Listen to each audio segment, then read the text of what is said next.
आप हिंदू हो, हाँ। अगर आप असली हिंदू हो तो धर्माचार्यों की बात मानोगे। देश में दो तरह के सनातनी हिंदू हैं। नहीं नहीं, मंदिर तो आरएसएस वालों का। किसने कह दिया? मैंने। चंपत राय किसका? दिवाली के विरुद्ध क्यों? कौन कह रहा दिवाली की? दिवाली अपने टाइम पे मनाएंगे। अरे तुम कहो, तुम्हारे गुलाम हैं हम। शिव को दर्द हो रहा है, वो संजय राउत उधर कह रहे हैं कि भैया मंदिर वहाँ बनाई नहीं है जहाँ बनना चाहिए। देखिए, मैंने तो ना पहली जगह देखी ना नई जगह देखी। हाँ। और अगर ऐसा है, देखिए वो शिवसेना के हैं। हाँ। और शिवसेना से कट्टर हिंदुत्व ना तो कोई था ना कोई होगा, क्योंकि जब बाबरी मस्जिद का ढांचा भी गिराया गया था तो ये सारे जो अपने आप को आज सो कॉल्ड हिंदू बताते हैं, राम भक्त बताते हैं, ये सब भाग गए थे। तब भी बाला साहब ठाकरे ने कहा था, उन्होंने जिम्मेवारी ली थी, उन्होंने कहा था नहीं ये सब मेरे शिव सैनिक हैं। तो ये है, इन लोगों का क्या कंट्रीब्यूशन है राम मंदिर की लड़ाई में? लड़ाई में वो एक शंकराचार्य हैं, वो लड़े हैं लड़ाई, उनका ट्रस्ट लड़ा है सुप्रीम कोर्ट में, उनकी गवाही हुई है। सारे शंकराचार्य मोदी विरोधी हैं, ये सच्चे सनातनी नहीं है, भक्त कह रहे हैं। देखिए, जो लोग सच कहे हाँ। वो विरोधी, हाँ। जो इनसे सवाल करे वो देशद्रोही, जो इनकी गुलामी करे वो देशभक्त। ऐसा हो सकता है क्या? अरे तो वो देखिए, हमसे बड़ा सनातनी हो कौन सकता है? हम तो रघुवंशी हैं। अच्छा। हम स्वयं रघुवंशी हैं, तो हमसे बड़ा सनातनी कौन होगा? फिर भी विरोध कर रहे हैं। कौन कह रहा हम विरोध कर रहे हैं? आप कह रहे हैं ना कि इस समय नहीं होना चाहिए, उस समय होना चाहिए। देखिए कोई, मैं नहीं कह रहा। हाँ। जब हमारे सनातन धर्म को प्रेजेंट करने वाले चारों दिशाओं में चारों वेद के ज्ञाता हैं, जिन्हें हम शंकराचार्य कहते हैं, तो उस वेद की व्याख्या करना, धर्मशास्त्र की व्याख्या करना, ये धर्माचार्यों का काम है। जिस तरह भारत के संविधान में अगर कोई बात होती है, कोई कंट्रोवर्सी होती है, तो संविधान की व्याख्या करने के लिए हमारा सुप्रीम कोर्ट है, उसी तरह हमारे धर्मशास्त्र की व्याख्या करने के लिए हमारे धर्माचार्य हैं। उनसे अच्छी कोई नहीं कर सकता। लेकिन यहाँ क्या हो रहा है, यहाँ योगाचार्य भी एक ही। बोलिए। हाँ, अब तुम नाम लेते रहो। योगाचार्य भी वही, धर्माचार्य भी वही। हाँ। तो सारे काम जब मोदी को ही करने हैं तो धर्माचार्य वहां जाके क्या ताली बजाएंगे?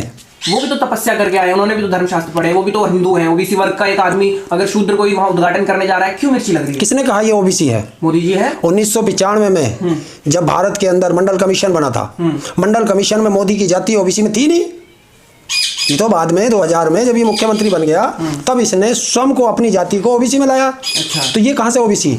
ये ओबीसी वो है जो पहले से ओबीसी में है, बाद में आए, ये तो पलायन करके आए हैं। तो ये तो पलायन वाला व्यक्ति है।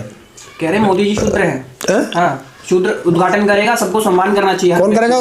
देखिए, ये एक कहावत है हमारे यहाँ, जिसकी कार उसी को साजे, और करे तो बसागे की भाषा थोड़ी कड़क है, वो नहीं बोलनी चाहिए। समझने वाले समझ गए, जो ना समझे वो अनाड़ी है। तो देखिए, जो धर्म का काम है वो धर्माचार्यों का काम है, और जो राजनीति का काम है वो राजनीतिज्ञों का काम है। यज्ञ तो किया है ना मोदी जी ने। कहाँ? हिमालय पे कहते नहीं 35 साल यज्ञ किया मैंने। कोई एक आदमी उसमें मिला क्या? यज्ञ करते हुए किसी ने देखा क्या है? कोई हिंदुस्तान में ऐसा जिसने इसे तपस्या करते देखा हो, यज्ञ करते देखा हो, चाय बेचते देखा हो? तपस्या किसी को दिखा के करेंगे? अकेले में की इन्होंने हिमालय पे तपस्या। हाँ, ऐसी की। कौन जाएगा देखने? तो क्यों हिमालय पर सिर्फ यही अकेला था तपस्या करने वाले? हमारे और ऋषि मुनि नहीं थे कोई भी? ये ऐसी तपस्या की होगी इसने, जिस तरीके से ये कहता है। अभी पीछे गया था क्रिश्चियनों में कि क्रिश्चियनों से तो मेरा पुराना रिश्ता है, लेकिन मणिपुर नहीं जा सकता। पठान का मैं बेटा हूं, लेकिन गर्दन उन्हीं की काटता हूं। अभी सरदारों में जाएगा तो गुरु नानक जी से इसका पुराना रिश्ता है। अब ये बनारस में आया था तो मैं आया नहीं, मुझे गंगा माँ ने बुलाया है। तो हो सकता है किसी दिन इसको रामचंद्र जी दर्शन भी दे देंगे और कह देगा मैं तो अयोध्या आया इसलिए हूँ क्योंकि मुझे रामचंद्र जी ने बुलाया है। रामचंद्र जी तो भैया आरजेडी वालों को दर्शन दे रहे हैं, बयान आ रहे हैं, कह रहे हैं कि हम 22 तारीख को राम मंदिर नहीं आएंगे। देखिए, एक चीज है, भगवान के द्वार जाने के लिए हिंदुस्तान का 1000, 2000, 4000, 5000 साल पुराना कोई भी इतिहास उठा के देखो, भगवान ने कभी किसी को निमंत्रण नहीं भेजा। आज तक आया कि भगवान के पास से किसी को निमंत्रण कि आओ तुम दर्शन कर जाओ? जब भगवान बुलाते हैं वो दो ही टाइम पे बुलाते हैं, या तो दर्शन करने के लिए बुलाते हैं या अपने पास बुलाते हैं। तो क्या कहना? तो अब जब भगवान का निमंत्रण आता, धीरे से आता, किसी को पता नहीं चलता। पिछली बार जय बजरंगबली बोला था उन्होंने, चुनाव हार गए मोदी जी। इस बार जय श्री राम बोल रहे हैं और 24 का चुनाव भी आ रहा है। देखिए, अगर भगवान चुनाव जिताते या हराते तो जितने भी हमारे धर्माचार्य हैं या मंदिरों में बैठे पुरोहित हैं वही राजनीति करते हैं, वही राजा बन जाते हैं। लेकिन एक नियम है कि राजनीति करने वाले राजनीति करेंगे, धर्माचार्य जो है वो धर्म का काम करेंगे। और यही सबसे बड़ा देश का दुर्भाग्य है, जब राजनीतिक लोग धर्म में घुसेंगे तो उन्होंने राजनीति का नाश किया है, वो धर्म का भी नाश करेंगे, जिस तरीके से अब हो रहा है। जब भी कोई धर्म शास्त्रों के अनुसार शुभ घड़ी में नहीं होगा, वहाँ अशुभ जरूर होता है। और जब अभी वो मंदिर अधूरा है, जैसा लोग बता रहे हैं, तो अधूरे घर में तो आप घर में स्वयं भी प्रवेश नहीं करोगे। ये तो प्रभु श्री राम की बात है, तो ऐसी जल्दी क्या है? तो इसका एक ही कारण है कि भगवान श्री राम अब राजनीतिक हो गए हैं, मतलब राजनीति वाले लोगों के हो गए हैं।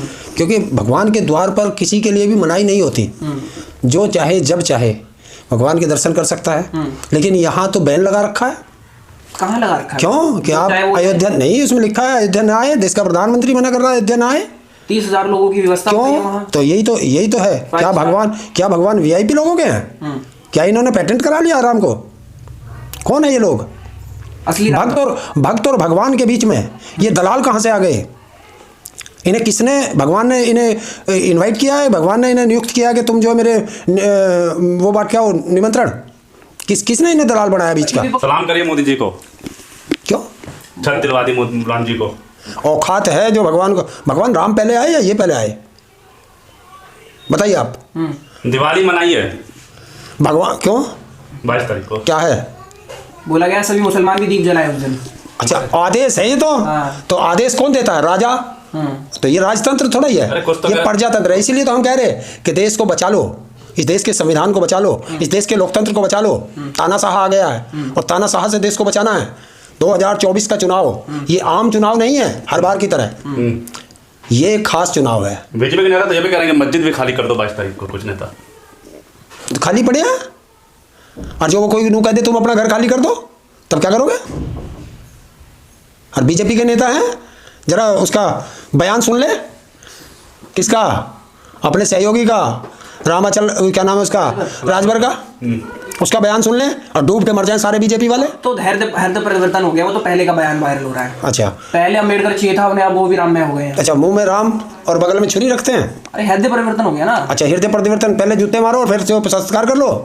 हैं? पूरा देश राम में हो गया, बस आप ही नहीं हुए। नहीं, देश तो पहले से राम में है। कौन कह रहा हम नहीं है? हम तो राम में हैं, पहले से राम में। फिर विरोध क्यों? ये पूरा देश दिवाली के विरोध क्यों? कौन करा दिवाली की? दिवाली अपने टाइम पे मनाएंगे। अरे तुम कहो तुम्हारे गुलाम हैं हम। देश में 2 तरह के सनातनी हिंदू हैं। 2 तरह के? 2 तरह के हैं। कैसे? एक सनातनी, असली सनातनी है, एक आरएसएस के सनातनी है। जो आरएसएस के सनातनी है उनकी भाषा आप बोल रहे हो। वही असली सनातनी है। किसने कहा? किसने कहा? अभी कांग्रेस वाले किसने सर्टिफिकेट बांटा? ये कौन है वो जो सर्टिफिकेट बांट रहा? तो ये सोच के रखो। अभी कांग्रेस वाले गए थे यहाँ पे राम मंदिर का वो करने, 2-4 तो वहाँ कुछ के भी आए हैं। कहा देखिए, अब कोई क्या अभद्र कर रहा है व्यवहार, क्या जरूरत है? तो भगवान राम ने उन्हें बचाया क्यों नहीं? तुम राम को नहीं मानते ना वो लोग? राम को कौन? मानते नहीं। तो राम ने कब कहा तुम हिंसा करो? भगवान राम ने तुम्हें बुजुर्ग को किस तरीके से पीटा गया, जय श्री राम का नारे भी लगाए गए। हाँ, तो अब ये तभी तो मैं कह रहा हूँ, जो सनातनी हैं वो ना गुस्सा करते हैं ना कोई फालतू की बात करते हैं, और जो आरएसएस वाले हैं वो झगड़ा करते हैं। गुस्सा तो मोदी जी भी नहीं करते। कौन कह रहा गुस्सा नहीं करते? तुमने आरएसएस का थोड़ा ना है। किसका? आरएसएस का थोड़ा ना मंदिर। नहीं, मंदिर तो आरएसएस वालों का। किसने कह दिया? मैंने। चंपत राय किसका है? कौन है चंपत राय? अरे वो तो सहयोग कर रहे हैं ना। सहयोग कौन कर रहा? सहयोग कर रहा, लूट कर रहा? पैसा कलेक्ट कर। लुटेरा है। अच्छा। हाँ, घोटालेबाज है। एक चीज बताओ, प्राण प्रतिष्ठा हो, आज तक तुमने, एक शब्द और बता देता हूँ जो आज तक शायद तुमने नहीं सुना होगा, मंदिर का कभी उद्घाटन नहीं होता। आज तक का इतिहास है, पढ़ के बता देना कहीं भी। घर का उद्घाटन होता है, दुकान का उद्घाटन होता है, फैक्ट्री का उद्घाटन होता है, हर चीज का उद्घाटन होता है। मंदिर का कभी उद्घाटन नहीं होता। तो क्या जो ये कहते हैं मंदिर का क्या होता है? मंदिर का तो जीर्णोद्धार होता है। वही तो कर रहे हैं। क्या पत्रकार हो, तुम्हें यही पता नहीं है? ये नया बन रहा है, नया बन रहा है। और नए में प्राण, देखिए, एक होता है जब मंदिर बन जाता है। मंदिर क्या होता है? मंदिर जो है, इसे हमारे सनातन में, हमारे धर्म शास्त्रों में शरीर बताया है भगवान का, शरीर। और जो ऊपर बुर्ज बनता है वो शीश बताया है। तो जब हमारे धड़ पर सर ही नहीं होगा तो तुम हमारे बिना सर के धड़ में प्राण प्रतिष्ठा कर दोगे? क्या हो सकता है ऐसा? और दूसरी चीज, जब वहां मंदिर आप अब बना रहे हो, दूसरा फ्लोर बाद में बनेगा, तो फिर जो लोग हैं नीचे भगवान राम की मूर्ति आ जाएगी। दूसरा फ्लोर जब बनाओगे तो मजदूर चढ़ेंगे, वो जूता भी पहनेंगे, हैं, वो भाई बहुत से लोग गुटखा भी खाते हैं मजदूर, वो थूकेंगे भी। तो क्या भगवान के सर पर पैर रखोगे आप? ये सोचा कभी आपने?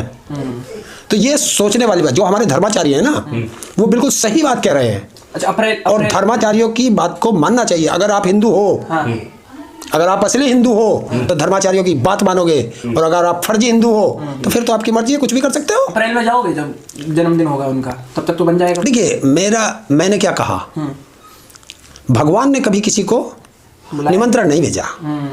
वो जब बुलाता है, दो तरीके हैं उसके बुलाने के, मैंने पहले भी बताए। एक तो वो अपने द्वार बुलाता है, और एक अपने पास बुलाता है।